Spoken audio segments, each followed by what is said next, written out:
All right, I'm here with Coach Price, Sahuarita High School football coach.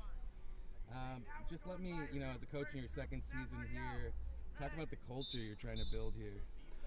The culture, our primary responsibility in the entire program is character development. That's where we really make our decisions from. That's where we think about our situations, any adapting we have to do. We always put the character development first. We got to make sure we put the kid in front of the player.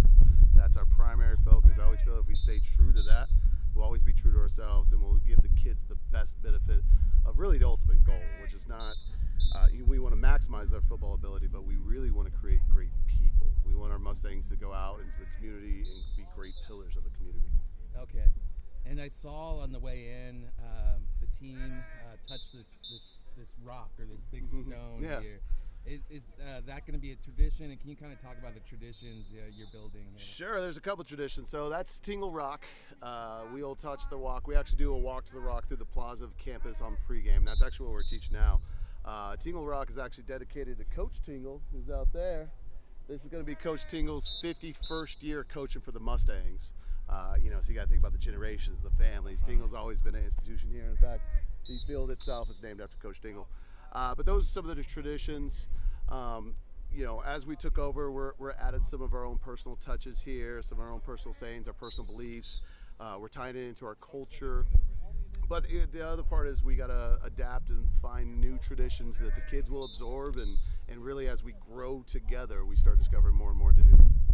Okay, and a 1-8 season last year. What can you learn from that season? What are you trying to build on for this season? Well, we learned who we weren't, that's for sure. We had first year is always difficult, but you add in the COVID, you add in we were in quarantine, you add in COVID tracing. There's one point we went on a road game with 17 kids. What I found out is these are good kids. They're going to be great people. They're enjoyable to coach, and I think that's really one thing we hung our hat on in the off season was these are kids that we want to coach. For this year, if we want to make changes, like I told the team, like I've told anybody that ever asked, if we can run block, we'll win. And that's really what it comes down to. Our special teams will take care of themselves. They'll be high quality and a little bit different. Coach Ball now does a great job with the defense, and if we can add a power run game to it, we'll be successful this year. Okay, and you guys jumped up from 3A to 4A Gila this season. Talk about what went into that decision and what you're expecting this year. Well, there's a couple things for it. One, that 3A South is probably one of the best districts in all of Arizona, especially in 3A. They are dominant. But for us, it really came down to just the logistics of it. Traveling to Safford, Thatcher, Eastmark. We have parents that have kids on both levels. So Thursday, they're doing a 4-hour drive and coming back. It was just too much. With transportation and then the shortages that are going around the state, we wanted to make sure we kept it as easy for our parents as possible and for our families. So our big push this year was to make sure that we played all 4A teams in Tucson. One of our primary goals taking over the program was to play every team on I-19.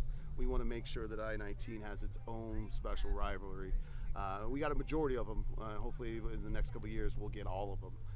But really, when it comes down to it, we match up better with the 4A schools, the Tucson schools, but most importantly, it's easier on our families. And that's really kind of when we talk about character development for the kid, we also want to make sure that we're not being overbearing on the parents as far as travel time and commitment. Gotcha. And it looks like this year is going to be the first year, at least the teams played Walden Grove in years. What are you looking forward to in that rivalry, and what are kind of the emotions going into that game this season? It's easy, especially with the rivalry coming back after those years, the kids being real close, the campuses being right next to each other. But honest to goodness, the only thing that I'm really looking forward to in that game is the sportsmanship. That's a clear, between Coach Noble and myself, it really is our focus. When it comes to the game itself, it doesn't change anything. It's about executing your plays, knowing your assignments, your alignments. What I want to see is to see if we've hit enough of the character development for our kids to realize that this is an opportunity to show great sportsmanship.